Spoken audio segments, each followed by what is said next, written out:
Un médecin de Washington, fraîchement retraité, a confié à sa femme qu'il avait besoin d'une randonnée en solitaire pour assimiler son grand changement de vie et s'est mis en route pour le Mont Rainier.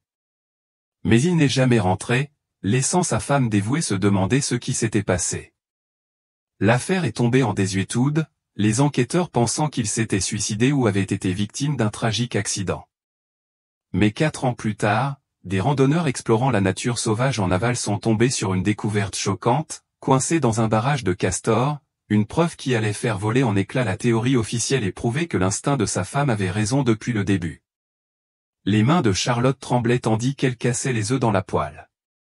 Le soleil matinal filtrait à travers la fenêtre de sa cuisine, illuminant la silhouette lointaine du Mont Rainier. 4 ans. 4 ans depuis que Robert lui avait dit au revoir ce matin-là où lui avait promis d'être de retour pour le dîner et avait disparu dans la nature sauvage qu'il aimait tant. L'œuf grésilla, mais son esprit était ailleurs, perdu dans la douleur familière de l'inconnu. La sonnerie stridente du téléphone la fit sursauter et lâcher la spatule. Elle jeta un coup d'œil à l'identifiant de l'appelant, Parc national du Mont Rainier. Son cœur fit un bond. Il n'avait pas appelé depuis plus de 2 ans. Madame Henley? La voix du garde était professionnelle mais douce.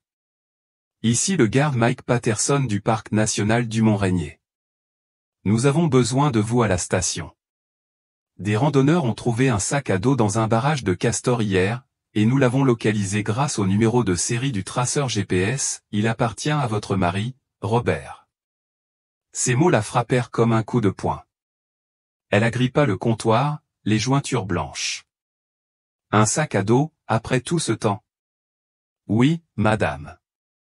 Pouvez-vous venir au poste de garde forestier? Nous avons des questions, et la police est déjà là. L'esprit de Charlotte s'emballait tandis qu'elle parcourait le chemin familier. Chaque virage ramenait des souvenirs.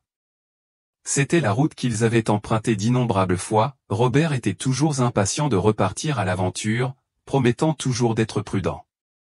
Elle avait fait confiance à son expérience et à sa méthode. Il avait parcouru ces sentiers pendant 30 ans. Le parking du poste de garde forestier abritait 2 voitures de police, aux côtés des véhicules habituels du parc.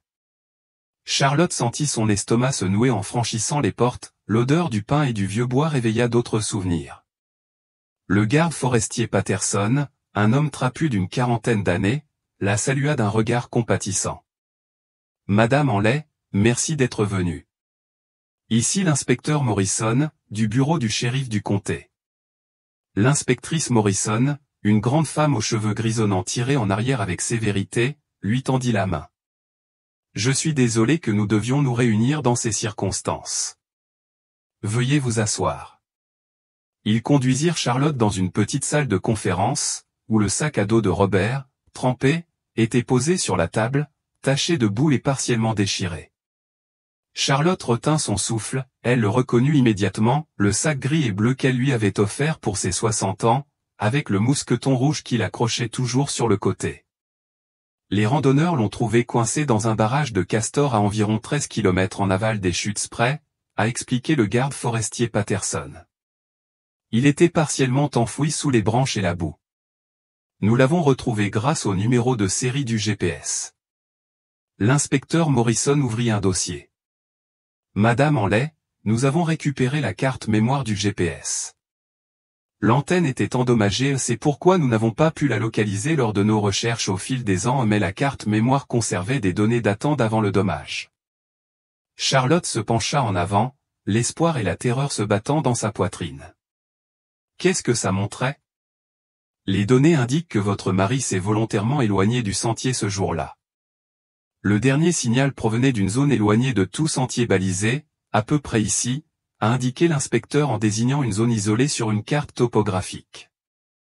Nous avons de nouveau cherché à ces coordonnées exactes hier et ce matin, mais nous n'avons rien trouvé. Mais Robert ne s'écartait jamais du sentier, protesta Charlotte.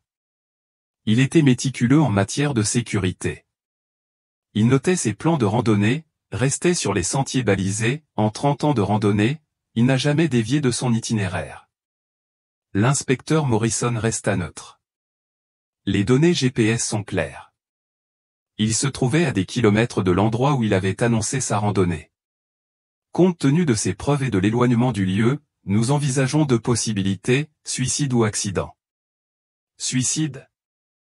La voix de Charlotte se brisa. Robert venait de prendre sa retraite.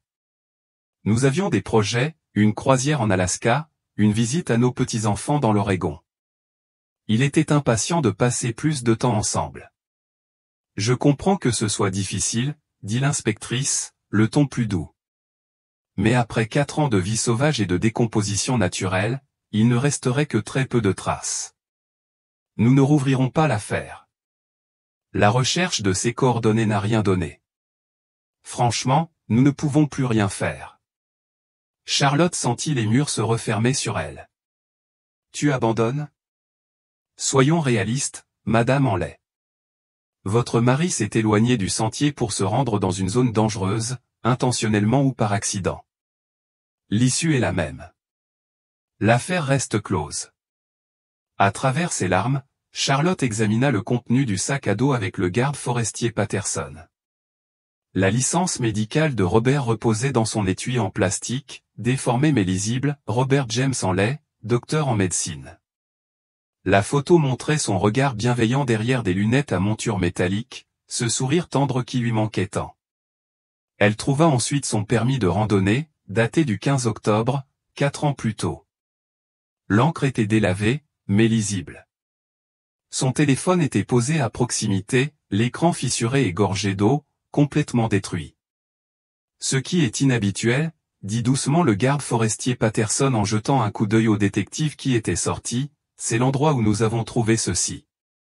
Le barrage de Castor se trouve à des kilomètres en aval de tout sentier balisé. Pour que la meute aboutisse là, il aurait fallu que votre mari soit complètement hors de son itinéraire habituel. Le débit de l'eau suggère qu'il a parcouru une distance considérable. Charlotte fixait les objets détruits, son esprit refusant d'accepter ce qu'ils impliquaient. Robert suivait toujours les itinéraires prévus. Il consultait la météo 3 fois avant de partir. Il emportait des batteries de secours et des fournitures d'urgence. Il était méthodique en matière de sécurité et c'est ce qui faisait de lui un si bon médecin.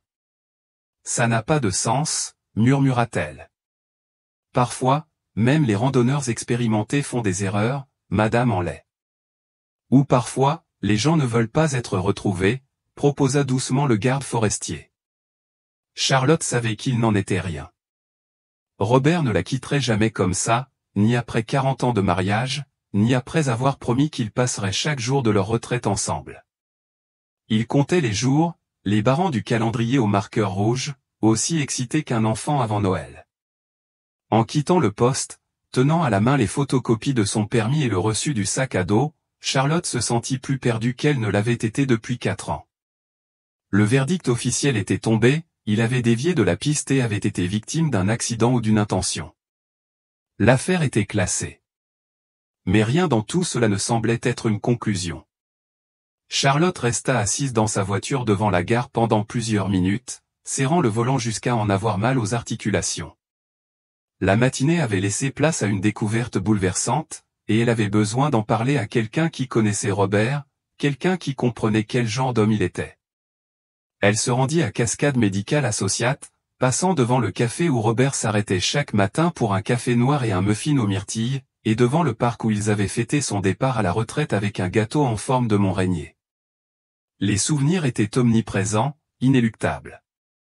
Au cabinet, l'auvent bleu familier avait été remplacé par un gris moderne, et l'enseigne avait été modernisée avec un lettrage élégant.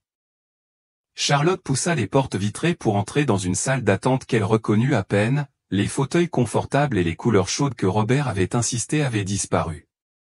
Tout était blanc immaculé et chromé. « Puis-je vous aider ?» La jeune réceptionniste leva les yeux de son ordinateur, sans aucune reconnaissance dans ses yeux. « Je m'appelle Charlotte Henley, dit-elle d'une voix tremblante. Mon mari, le docteur Robert Henley, travaillait ici. J'ai besoin de parler à quelqu'un à propos d'un événement. » La réceptionniste fronça les sourcils. « Désolé, je ne reconnais pas ce nom. Je ne suis ici que depuis 18 mois. Puis-je parler au directeur du bureau ? Quelques minutes plus tard, un homme d'une trentaine d'années, l'air harcelé, apparut. Madame Henley, je suis Brandon Chen, le directeur du cabinet. Je crains de ne pas connaître votre mari, le cabinet a été vendu il y a 2 ans et la plupart du personnel a changé. Sarah Winters est-elle toujours là? Elle travaillait avec Robert. Brandon hocha la tête. Oui, Sarah est toujours là. Infirmière compétente et attentionnée, quelqu'un en qui il avait une confiance absolue. Elle est avec un patient en ce moment, mais elle devrait être libre dans une vingtaine de minutes. Vous pouvez attendre dans la salle de repos si vous le souhaitez. C'est plus intime qu'ici. La salle de pause, au moins, n'avait pas beaucoup changé. Charlotte s'assit à la table ronde familière où Robert avait l'habitude de déjeuner, veillant toujours à inclure les employés qui semblaient seuls ou stressés. 23 minutes plus tard, Sarah se précipita à l'intérieur, le visage plissé d'inquiétude dès qu'elle aperçut Charlotte. « Charlotte, oh mon Dieu, comment vas-tu » Sarah la serra chaleureusement dans ses bras, puis se recula pour observer son visage. « Tout va bien ? Tu as l'air bouleversée. » Les mots de Charlotte jaillirent, le sac à dos, les données GPS, les conclusions de la police. Sarah écoutait attentivement, son expression devenant plus troublée à chaque détail. Ils l'ont trouvé dans un barrage de castors, après tout ce temps, termina Charlotte, la voix à peine plus haute qu'un murmure. Sarah s'affala sur la chaise en face d'elle. Je n'arrive pas à y croire. Il nous manque encore terriblement enfin, à ceux d'entre nous qui sont encore là. La police pense qu'il a délibérément dévié de sa piste. Il suggère un suicide ou une perte. La voix de Charlotte se brisa. Mais tu savais que Robert ne le ferait jamais. Jamais. Sarah acquiesça fermement. Charlotte, votre mari adorait son travail et ses patients. Son départ à la retraite nous a tous choqués, car il a semblé si passionné jusqu'à la fin. Les patients l'adoraient, Madame Yamamoto demande encore de ses nouvelles à chaque visite. Charlotte se pencha en avant. Le GPS l'indiquait à des kilomètres de tout sentier balisé. La police pense que cela prouve qu'il voulait disparaître. Mais Robert était si prudent en randonnée. L'expression de Sarah changea subtilement, une lueur vacilla dans ses yeux. Elle jeta un coup d'œil vers la porte, puis revint à Charlotte. Tu sais, maintenant que tu le dis, Robert semblait différent cette dernière semaine différent. Tellement anxieux, distrait. Il vérifiait constamment son téléphone, ce qui ne lui ressemblait pas du tout. Pendant les interventions, il restait parfaitement concentré, il n'avait jamais compromis les soins aux patients. Mais entre les rendez-vous, il semblait inquiet. Charlotte sentit son pouce accélérer. Il a dit quelque chose ? Je lui ai demandé, pendant la pause déjeuner ce mercredi-là où je m'en souviens précisément parce qu'il était assis là où vous êtes maintenant et son sandwich était intact. Ce n'était pas son genre, il mangeait toujours de bon cœur. La voix de Sarah baissa. Je lui ai demandé s'il allait bien, si le stress de la retraite le gagnait. Il m'a adressé un sourire forcé et m'a dit qu'il avait beaucoup de choses à régler avant la retraite. Cela semble assez raisonnable, a déclaré Charlotte. Ce n'était pas ce qu'il avait dit. Le ton de Sarah était pressant. Charlotte, c'était la façon dont il l'avait dit. Ses mains tremblaient légèrement lorsqu'il a pris sa tasse de café.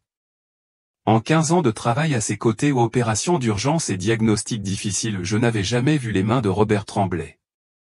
La salle de repos semblait soudain plus petite, les néons trop forts. A-t-il eu autre chose d'inhabituel cette semaine-là? Sarah se leva, ferma doucement la porte de la salle de pause, puis retourna à sa place. Sa voix devint à peine plus forte qu'un murmure. Ce n'est probablement rien, et je n'en ai jamais parlé à personne auparavant, mais le comportement du docteur Harrison cette semaine-là était étrange. Harrison? Charlotte imaginait le patron de Robert, grand, distingué, cheveux argentés et sourire facile. Ils avaient dîné ensemble plusieurs fois au fil des ans. Il ne laissait personne l'aider à transférer les patients de Robert, poursuivit Sarah. Généralement, lorsqu'un médecin part, toute l'équipe se mobilise pour transférer les dossiers, mettre à jour les dossiers et réaffecter les patients. C'est une tâche colossale, mais Harrison a insisté pour tout gérer lui-même. Peut-être voulait-il assurer personnellement la continuité des soins. Sarah secoua la tête. C'est ce que j'ai cru au début, mais Charlotte, il est resté ici jusqu'à minuit plusieurs soirs cette semaine-là. Je le sais, car j'ai oublié mes clés de voiture un soir et je suis rentré vers 11 heures. La lumière de son bureau était encore allumée, et je voyais des cartons et des cartons de dossiers. Le plus étrange, c'est qu'il les a tous emportés chez lui au lieu de les conserver dans notre salle des archives. Charlotte sentit un frisson lui parcourir l'échine. Robert n'a jamais mentionné qu'Harrison agissait bizarrement. C'est ça le problème, dit Sarah.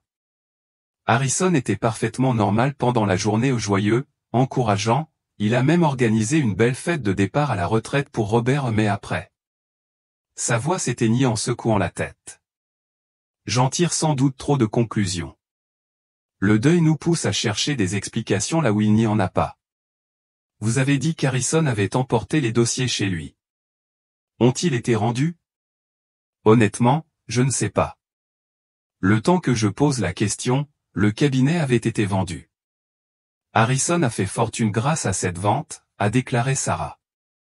D'après ce que j'ai entendu, il a ouvert un nouveau cabinet, beaucoup plus grand, à l'autre bout de la ville, multispécialisé et équipé d'équipements de pointe. Il se porte très bien. Charlotte se souvenait du cabinet modeste d'Harrison, autrefois, confortable, mais certainement pas luxueux. Cela semble être une sacrée expansion. Apparemment, il a des investisseurs maintenant, dit Sarah, la voix teintée de désapprobation. Il y a eu un article dans une revue médicale sur ses pratiques innovantes de facturation et de gestion de cabinet. Il intervient dans des conférences sur la maximisation des profits dans le secteur de la santé. Sarah serra les mains de Charlotte. Je sais que la police a ses théories, mais je connaissais Robert. Quoi qu'il se soit passé sur cette montagne, ce n'était pas parce qu'il voulait te quitter. Il parlait constamment de tes projets de retraite, la croisière en Alaska, apprendre à pêcher à ton petit-fils. Il comptait les jours. La porte de la salle de pause s'ouvrit et Brandon jeta un coup d'œil à l'intérieur. Sarah, ton rendez-vous de 2 heures est arrivé. Sarah se leva et serra à nouveau les mains de Charlotte. Je suis vraiment désolé pour le sac à dos. Si tu as besoin de quoi que ce soit, n'importe quoi, appelle-moi. Charlotte resta assise seule quelques minutes encore, assimilant ce qu'elle avait appris, Robert anxieux et distrait, Harrison travaillant tard et ramenant des dossiers à la maison, la vente et l'agrandissement réussi du cabinet. Rien de tout cela n'avait vraiment de sens, mais combiné aux données GPS indiquant Robert loin du sentier, cela constituait un élément qu'elle ne pouvait ignorer. Elle prit son sac et quitta la salle de pause, saluant d'un signe de tête la réceptionniste déjà absorbée par d'autres tâches, d'autres vies qui avançaient tandis que la sienne restait figée 4 ans en arrière. Mais maintenant, pour la première fois, elle se demandait si le passé recelait des secrets qu'elle n'avait jamais soupçonnés. Elle rit de sa propre observation. Charlotte le vit, l'éclair dans le regard d'Harrison lorsque Madame Chen mentionna le garde-meuble. Son sourire persista, mais il vacilla un instant, comme une ampoule qui vacille. Un garde-meuble, demanda Harrison d'un ton désinvolte, mais sa voix avait un ton que Charlotte n'avait jamais entendu auparavant. Je trie de vieilles affaires. Juste quelques affaires de Robert, répondit Charlotte prudemment. Le fait que la police lui ait rendu son sac à dos m'a donné envie de renouer avec sa mémoire. Harrison hocha la tête avec sympathie, mais son regard ne cessait de se poser sur sa voiture. Bien sûr, bien sûr. Le deuil nous touche tous différemment. Vous trouvez quelque chose d'intéressant? Parfois, fouiller dans de vieux objets peut apporter un réconfort inattendu ou des surprises. La question semblait chargée, lourde de sous-entendus que Charlotte ne parvenait pas à saisir. Madame Chen semblait indifférente, racontant sans cesse les affaires de son défunt mari, mais Harrison n'écoutait pas, son attention était fixée sur Charlotte avec une intensité qui la mettait mal à l'aise. Ce ne sont que des souvenirs, dit Charlotte. Si tu veux bien m'excuser, James, la journée a été longue. Bien sûr. Harrison s'écarta, mais non sans ajouter, si tu as besoin de quoi que ce soit, Charlotte, de quoi que ce soit, appelle-moi. Robert était très important pour moi. Je détesterais que son héritage soit terni par des malentendus. Le mot flottait entre eux, malentendus. Charlotte força un sourire, hocha la tête et se dirigea vers sa porte d'entrée, les jambes tremblantes. Elle sentait le regard d'Harrison dans son dos, le sentir inventorier les cartons dans sa voiture. Ce n'est qu'une fois à l'intérieur, portière verrouillée, qu'elle s'autorisa à s'appuyer contre le mur et à respirer par à-coups. L'apparition d'Harrison si peu de temps après que la police l'ait contacté semblait être plus qu'une coïncidence, son intérêt pour ce qu'elle avait trouvé dans le stockage, la façon dont son masque était tombé lorsque Madame Chen avait mentionné où elle était allée, et ce commentaire d'adieu sur l'héritage et les malentendus de Robert. Charlotte jeta un coup d'œil par la fenêtre. Harrison était toujours là, de retour à sa voiture, mais il ne partait pas, son téléphone collé à l'oreille, sa main libre gesticulant brusquement. Rien à voir avec le médecin calme et posé qu'elle connaissait depuis 15 ans, ou qu'elle croyait connaître. L'agenda reposait dans son sac à main, une seule note lui trottait dans la tête, rendez-vous avec Harrison. Parking du Sentier, 7 heures. Qu'avait découvert Robert qui nécessitait une protection de lanceur d'alerte? Qu'avait-il prévu de dire à Harrison ce matin-là, et pourquoi Harrison était-elle si intéressée par ce qu'elle avait pu trouver dans un entrepôt? Charlotte était à peine installée à l'intérieur que la sonnette retentit. Par le Judas, elle aperçut Harrison toujours sur le pas de la porte, l'expression doucement inquiète. Elle envisagea de ne pas répondre, mais quelque chose lui dit que cela ne ferait que le rendre plus insistant. Elle entr'ouvrit la porte. « Charlotte, je suis désolé de vous déranger à nouveau, » dit Harrison d'une voix douce et attentionnée. « J'allais partir quand j'ai réalisé à quel point j'avais dû paraître brusque. Cette nouvelle concernant le sac à dos de Robert m'a bouleversé moi aussi. Je me demandais, aimeriez-vous prendre un café? Parfois, ça fait du bien de parler à quelqu'un qui l'a bien connu, qui comprend à quel point il était un homme exceptionnel. » Son instinct l'incitait à la prudence, mais Charlotte y voyait aussi une opportunité. Si Harrison était impliqué dans ce qui avait troublé Robert, peut-être pourrait-elle en tirer des leçons. « Je suppose qu'une tasse de café serait la bienvenue, » dit-elle prudemment. « Génial. Que dirais-tu du Corner Coffee sur Main? Je me souviens que Robert avait mentionné que c'était ton endroit préféré. Ça me va. Je te retrouve là-bas dans 15 minutes. Je vais nous conduire, proposa vivement Harrison. Ça ne sert à rien de prendre deux voitures. Non, je conduirai moi-même, dit Charlotte fermement. J'ai des courses à faire après. Une lueur brilla dans les yeux d'Harrison, mais il hocha la tête. Bien sûr. On se voit là-bas. Charlotte ferma la porte et sortit immédiatement son téléphone, envoyant un SMS à sa sœur Hélène. Je rencontre le docteur Harrison au Corner Coffee, dans le Maine. Si vous n'avez pas de mes nouvelles dans 2 heures, appelez la police. Elle marqua une pause, puis ajouta, je ne plaisante pas. La réponse d'Hélène fut immédiate, que se passe-t-il? Ça va? On vous expliquera plus tard, mais surveillez l'heure. Le trajet jusqu'au Corner Coffee ne dura que 10 minutes, mais Charlotte profita de chaque virage pour se calmer. Elle se gara là où sa voiture était visible depuis la fenêtre et choisit une table dans l'espace principal animé, et non dans le coin douillet du fond suggéré par Harrison. « Tu t'en souviens ?» dit Charlotte tandis qu'Harrison revenait avec leur boisson. Un latte vanille pour elle, un café noir pour lui. « Robert parlait constamment de toi », dit Harrison en s'installant dans son fauteuil. Les lattes à la vanille. Les randonnées au lever du soleil. Les matchs de la Ligue mineure de ton petit-fils. Il était dévoué à toi. Les mots auraient dû être réconfortants, mais quelque chose dans le ton d'Harrison les faisait ressembler à une sonde testant ses défenses. Charlotte prit une gorgée de son latte et attendit. Ça doit être tellement difficile, continua Harrison. 4 ans d'ignorance, et maintenant cette découverte, as-tu eu le temps d'assimiler tout ça? Je m'en sors, dit Charlotte prudemment. Harrison se pencha en avant, l'air compatissant. Fouiller les affaires de Robert doit être émouvant, tous ses souvenirs emmagasinés. Avez-vous trouvé beaucoup de choses dans les rangements? Parfois, on garde des choses dont on ne parle jamais à son conjoint, comme des documents professionnels. Voilà. Charlotte gardait un visage neutre. Surtout des revues médicales et des cartes de remerciement de patients. Robert gardait tous les dessins qu'un enfant lui avait donnés comme ils lui ressemblaient. Harrison sourit, mais ses doigts frappaient la table en rythme.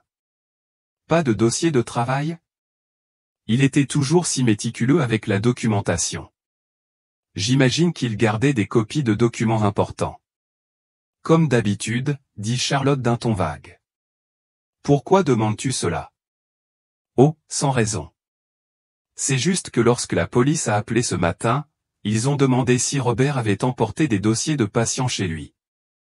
Il s'agit de violation de la loi HIPAA, vous comprenez. Je leur ai assuré que Robert ne ferait jamais une chose pareille, mais je voulais m'en assurer, pour sa réputation. Charlotte remarqua la légère trace de transpiration sur le front d'Harrison, malgré la température fraîche du café. La police a posé des questions sur les dossiers des patients, des questions classiques, j'en suis sûr, dit-il, ses doigts battant la mesure plus vite. Ils ont aussi demandé son état d'esprit ces dernières semaines. Je leur ai raconté ce que j'avais observé, bien sûr. Avez-vous trouvé des écrits personnels? Des journaux intimes? Parfois, les gens qui envisagent des changements majeurs dans leur vie prennent des notes. Robert n'était pas vraiment du genre à tenir un journal intime, dit Charlotte en voyant la mâchoire d'Harrison se serrer presque imperceptiblement. Non. Et les agendas? Il avait toujours cet agenda en cuir sur lui. La tentative d'Harrison de susciter un intérêt désinvolte échouait, sa voix avait pris une tournure acérée. Charlotte prit une décision. En fait, j'ai trouvé son agenda. Les doigts d'Harrison cessèrent de tambouriner. Ah bon? Oui. C'était intéressant de revoir sa dernière semaine, tous ces rendez-vous qui concluaient sa pratique. Elle marqua une pause, observant attentivement le visage d'Harrison. Il y avait une entrée le 15 octobre qui m'a troublé. Le 15 octobre? La voix d'Harrison était ferme, mais ses jointures avaient blanchi là où il tenait sa tasse de café. Il avait écrit, rendez-vous avec Harrison au parking du Sentier, 7 heures. Mais il m'a dit qu'il randonnait seul ce matin-là. La transformation du visage d'Harrison fut instantanée et totale. Le masque d'inquiétude vola en éclats, remplacé par quelque chose que Charlotte n'avait jamais vu auparavant, un mélange de calcul et de panique à peine maîtrisé. Oh, ça, dit Harrison d'un rire forcé et creux. Pauvre Robert.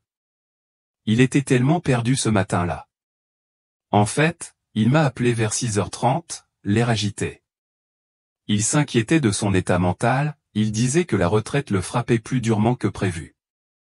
J'ai essayé de le dissuader de faire de la randonnée, je lui ai proposé de le rencontrer pour discuter de ses inquiétudes, mais il a insisté sur le fait qu'il avait besoin de temps seul en montagne. Connu depuis 15 ans, je le regarde mentir aussi facilement que je respire. Robert t'a appelé? Oui, très tôt. Patricia peut confirmer que le téléphone nous a réveillés tous les deux. Il semblait malade, il parlait de pression, de choses qu'il ne pouvait pas gérer. Je lui ai proposé de le rencontrer pour l'aider, mais il est devenu presque paranoïaque. Il a dit qu'il avait besoin de réfléchir. Harrison se pencha en avant, sa voix baissant sur un ton confidentiel. Charlotte, je ne voulais pas t'accabler avec ça, mais Robert montrait des signes de dépression depuis des semaines. La transition vers la retraite a été dévastatrice pour lui. Dépression? Charlotte entendit sa propre voix, aiguë d'incrédulité. Robert était impatient de prendre sa retraite, il avait des projets, des voyages planifiés. Parfois, les gens cachent leurs véritables sentiments, même à leurs proches. Harrison l'interrompit doucement. En tant que médecin, il aurait su masquer les symptômes. Cette confusion au sujet de notre rencontre, le fait de l'écrire alors qu'il ne s'agissait que d'un appel téléphonique, c'est typique d'une personne soumise à un stress intense. Mais Charlotte savait que ce n'était pas le cas. Elle avait vu cette entrée dans l'agenda. L'écriture de Robert était ferme, précise, exactement comme toujours. Pas de confusion, pas de lettre tremblante d'un homme en détresse. Et Robert ne lui avait jamais menti, pas une seule fois en 40 ans. S'il avait parlé à Harrison ce matin-là, il l'aurait mentionné. « Je devrais y aller », dit Charlotte en se levant brusquement. Harrison se leva aussi rapidement, sa tasse de café cliquetant contre la soucoupe. « Charlotte, attends. Si tu trouves autre chose, des documents qui pourraient être mal interprétés, j'espère que tu me le feras savoir. » Pour Robert, pour sa réputation. « La réputation de Robert n'a pas besoin d'être protégée, » dit Charlotte froidement. « Excusez-moi. » Elle sortit d'un pas assuré, mais elle sentait le regard d'Harrison la transpercer. Dans sa vision périphérique, elle aperçut son reflet dans la fenêtre, figé près de leur table, sa tasse de café tremblant dans sa main. L'homme qui avait prononcé l'éloge funèbre de Robert, qui avait loué son intégrité et son dévouement, qui avait promis de l'aider à traverser son chagrin, il était parti. À sa place se tenait quelqu'un que Charlotte ne reconnaissait pas, quelqu'un dont l'histoire soigneusement construite sur l'état mental de Robert était si manifestement fausse qu'elle lui retournait l'estomac. Robert n'était pas déprimé, il n'était pas confus. Il avait rendez-vous avec Harrison ce matin-là, et Harrison cherchait désespérément à cacher pourquoi. Les mains de Charlotte tremblaient lorsqu'elle poussa la porte des toilettes. La normalité du café ou le sifflement de la machine à expresso, le bavardage des clients semblait surréaliste face au battement de son cœur. Elle s'enferma dans la cabine la plus éloignée et sortit son téléphone, composant le 911 avec des doigts tremblants. 911, quelle est votre urgence? Charlotte garda sa voix à un murmure. Je suis au café du coin sur Main Street. Je suis avec quelqu'un qui, je crois, pourrait être dangereux. S'il vous plaît, envoyez quelqu'un.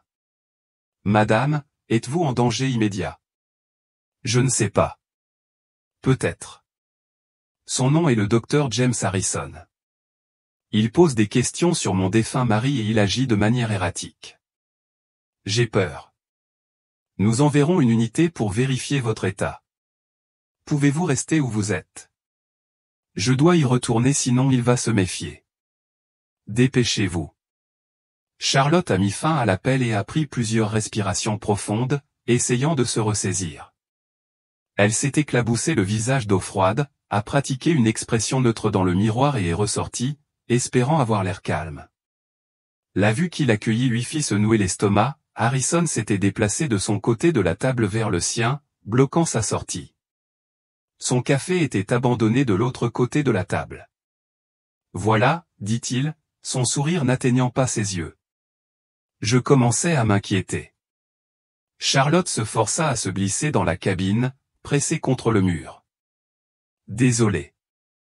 Je me sens juste un peu dépassé par tout ce qui s'est passé aujourd'hui.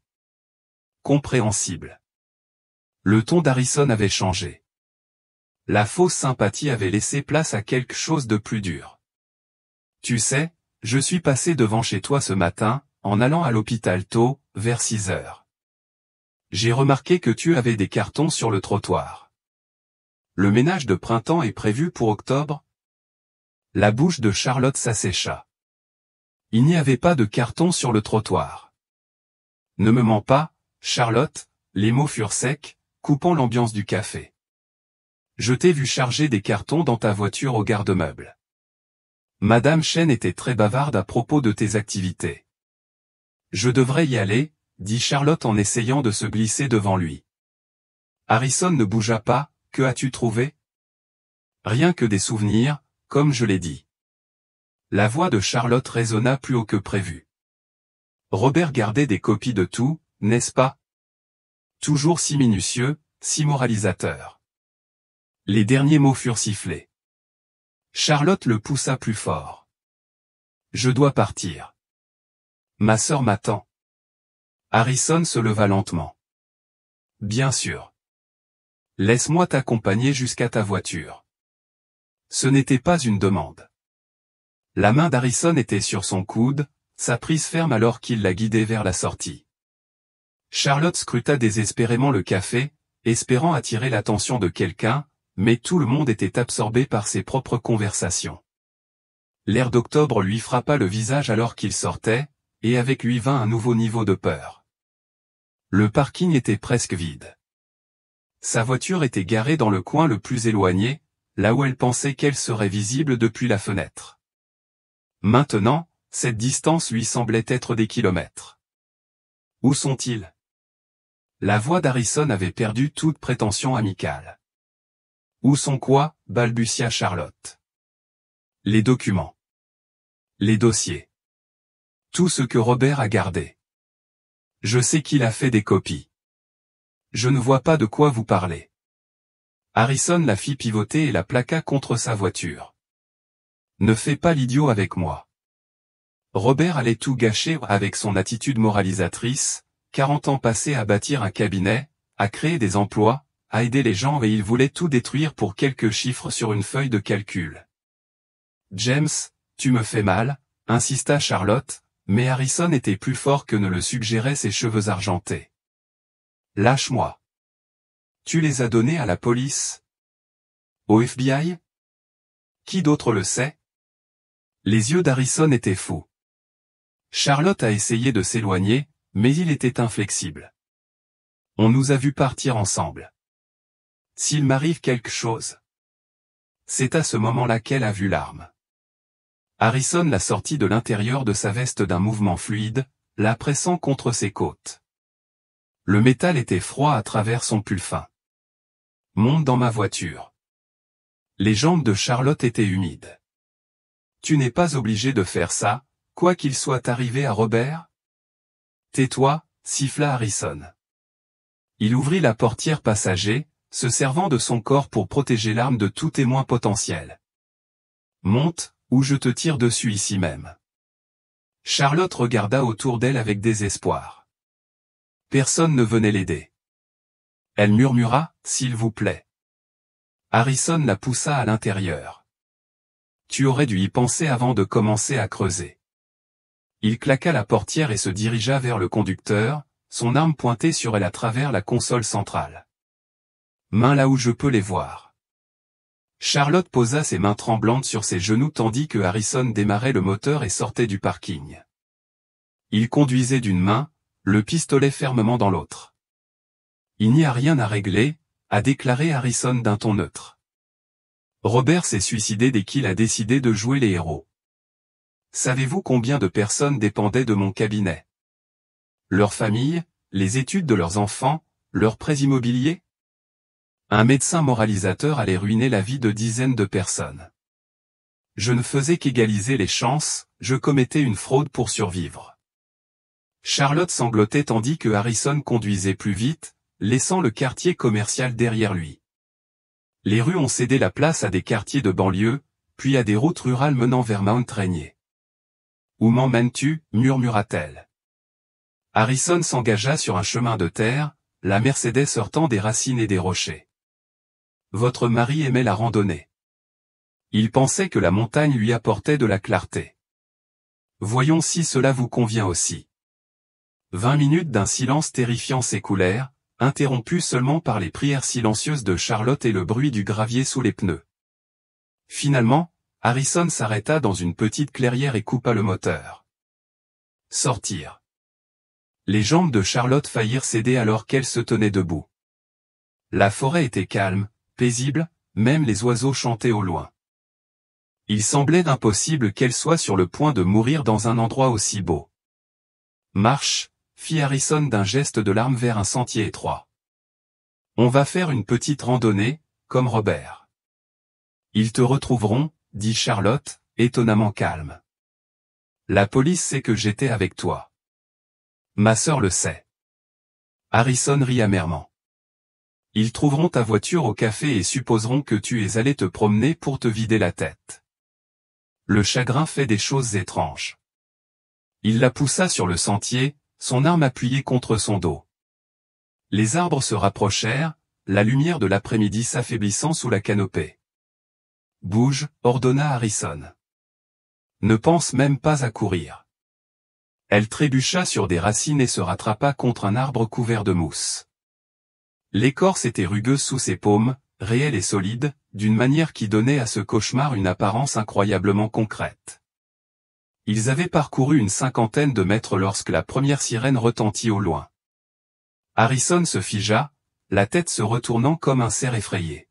« Non » murmura-t-il. « Non, non, non. » D'autres sirènes rejoignirent la première, de plus en plus fortes, de plus en plus proches. Charlotte ressentit une bouffée d'espoir qui s'éteignit rapidement lorsque la main d'Harrison se referma sur son bras. « Tu les as appelés » dit-il, d'un ton neutre, incrédule. « Au café, tu as appelé la police. » À travers les arbres, Charlotte pouvait voir des éclairs de lumière rouge et bleue. Harrison la tira brutalement contre lui, la faisant tourner pour faire face à leur chemin. Son bras passa autour de son cou, son arme appuyée contre sa tempe. « Reculez » cria-t-il. « Tout le monde recule, ou je la tue. Je jure que je le ferai. » Dr Harrison lança une voix familière dans un mégaphone, « Inspecteur Morrison. Ici la police.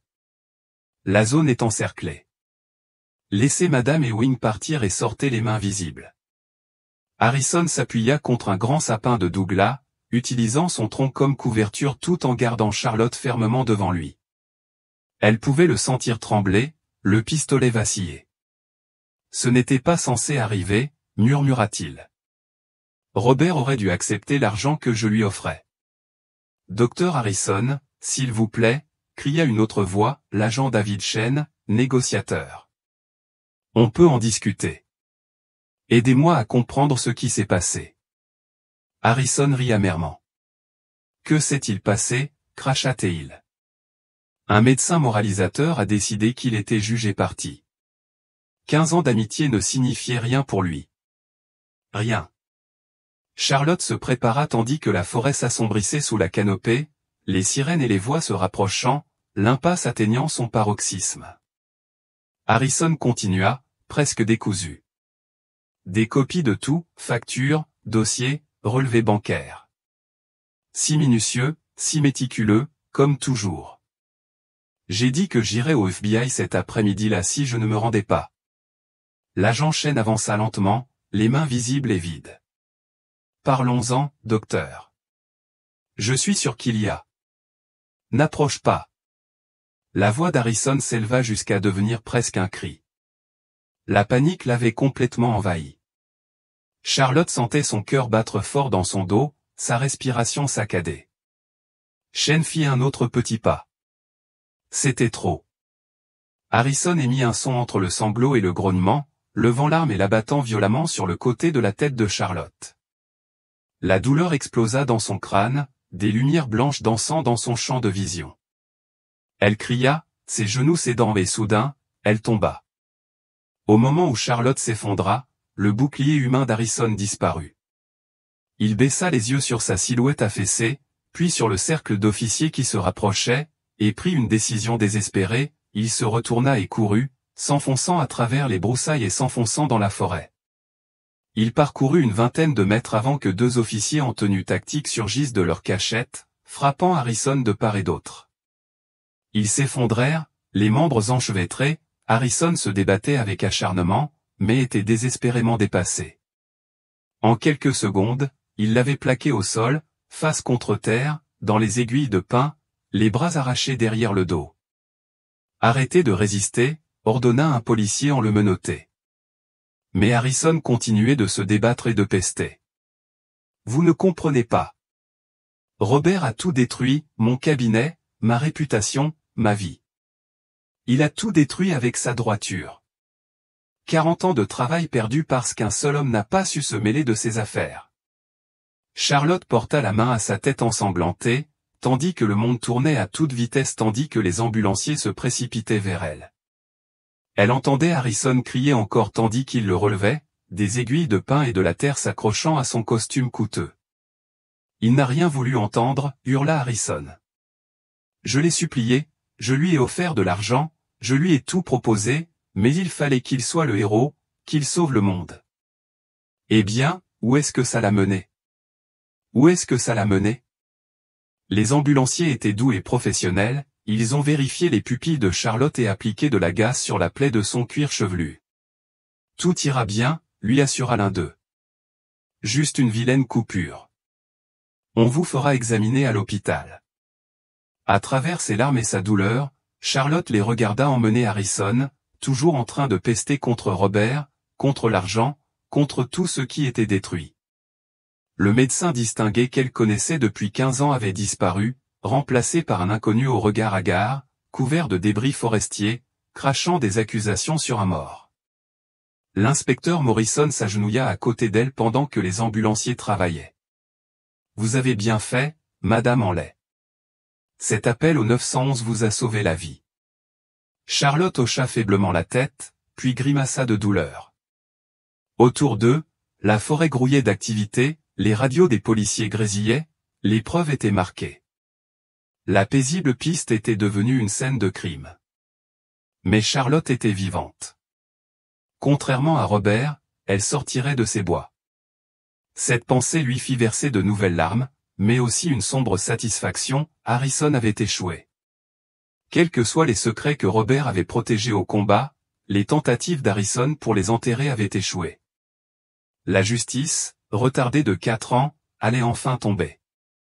Les néons de la salle d'interrogatoire du commissariat aggravaient le mal de tête de Charlotte, mais elle refusait d'aller à l'hôpital avant d'avoir fait sa déposition. Un pansement papillon maintenait la coupure à la tête fermée, les ambulanciers lui assurant qu'elle n'aurait pas besoin de point de suture. L'inspecteur Morrison était assis en face d'elle, un enregistreur numérique entre eux, tandis qu'un jeune policier prenait des notes. « Prenez votre temps, Madame Henley, » dit doucement Morrison. « Commencez là où vous vous sentez à l'aise. » Charlotte commença par la découverte matinale du sac à dos, puis passa en revue les révélations de Sarah au cabinet médical, les découvertes dans le garde-meuble, et enfin le comportement de plus en plus erratique d'Harrison. Sa voix tremblait lorsqu'elle décrivit l'arme, le trajet en voiture dans la forêt, la certitude qu'elle allait mourir là où Robert était mort. Il répétait sans cesse que Robert aurait dû prendre l'argent. Charlotte a dit que Robert allait tout détruire. Morrison a hoché la tête. Le docteur Harrison est dans la salle d'interrogatoire numéro 2. Voulez-vous faire une pause? Pas de numéro. J'ai besoin de savoir ce qui est arrivé à mon mari. Un coup à la porte les interrompit. Un autre détective se pencha et murmura quelque chose à Morrison qui la fit lever les sourcils. Madame Henley, dit Morrison prudemment, l'histoire d'Harrison s'effondre rapidement. Face aux preuves de l'agenda et à votre déclaration, il parle beaucoup. Les mains de Charlotte se crispèrent sur ses genoux. Que dit-il? Je vous tiendrai au courant.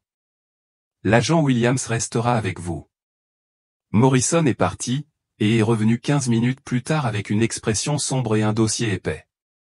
Harrison a complètement craqué, dit-elle en se rasseyant. Il a avoué le meurtre de Robert. Le mot frappa Charlotte comme un coup physique, meurtre, pas de disparition, pas de suicide, pas d'accident, pas de meurtre. Morrison ouvrit le dossier. D'après Harrison, lui et 2 complices des hommes qui travaillaient à son cabinet et exerçaient ce qu'il appelle des « travail au noir » ont rencontré Robert au début du sentier ce matin-là. Ils lui ont dit qu'ils souhaitaient discuter d'une solution à leur malentendu, qu'ils pourraient régler les choses en privé. Robert les a crus apparemment méfiants mais disposés à écouter. Harrison l'a convaincu qu'il leur suffisait de parler loin des oreilles indiscrètes potentielles. Ils l'ont suivi sur le sentier pendant environ 1 heure, l'éloignant de tout témoin. Charlotte ferma les yeux, imaginant Robert en randonnée avec ses hommes, espérant toujours une résolution pacifique. Il avait toujours cru en la meilleure nature des gens. Morrison poursuivit, ils s'arrêtèrent à un point de vue isolé. Harrison tenta une dernière fois d'acheter le silence de Robert. Lorsque Robert refusa et annonça qu'il se rendait au FBI l'après-midi même, Harrison prétendit qu'un de ses complices l'avait poussé. Mais vu les mensonges récurrents d'Harrison, nous soupçonnons qu'il a donné l'ordre ou qu'il l'a fait lui-même. Comment cela s'est-il produit? Une chute de 60 mètres sur des rochers. La mort aurait été instantanée. Sa voix s'adoucit. Il n'aurait pas souffert, Madame Henley. Charlotte hocha la tête, incapable de parler. Morrison lui laissa un instant avant de poursuivre. Harrison et ses complices ont fait croire que Robert s'était éloigné du sentier tout seul. Ils ont endommagé le GPS pour empêcher toute localisation et ont caché le sac à dos dans la rivière. Ils pensaient qu'ils ne seraient jamais retrouvés, mais pourquoi? Charlotte finit par dire, qu'est-ce qui valait la peine de tuer? Morrison sortit un autre document. C'est là que ça se complique. Harrison a avoué avoir commis de nombreuses fraudes à l'assurance au cours des 15 dernières années. Il facturait des interventions jamais réalisées, parfois sur des patients décédés des mois plus tôt. Les dossiers électroniques ont été falsifiés pour faire apparaître des traitements qui n'ont jamais eu lieu.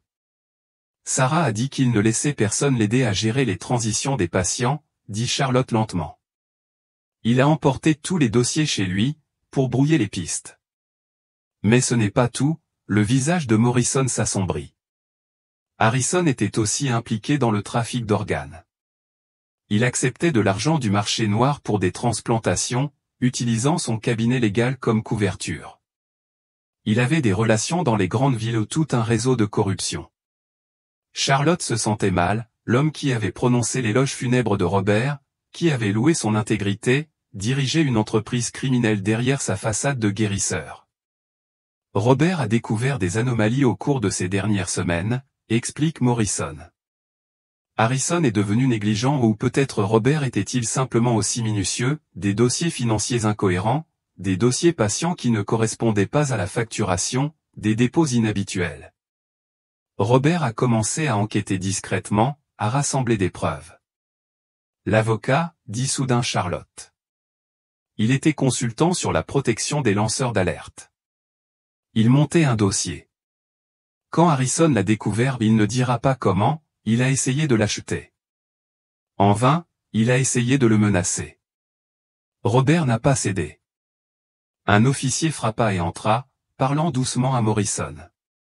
Charlotte vit le visage de l'inspecteur changer, un mélange de satisfaction et de tristesse. Madame en lait, dit doucement Morrison, suite aux aveux d'Harrison sur l'emplacement exact, nous avons envoyé un hélicoptère sur la falaise. Ils ont trouvé des restes. La vision de Charlotte se brouillait de larmes. 4 ans d'ignorance, et maintenant, les restes sont coincés entre les rochers d'un ravin. Les équipes de sauvetage s'efforcent de le ramener à la maison, poursuivit doucement Morrison. Je dois vous préparer, après 4 ans d'exposition aux intempéries et à la faune sauvage, l'identification nécessitera des tests ADN.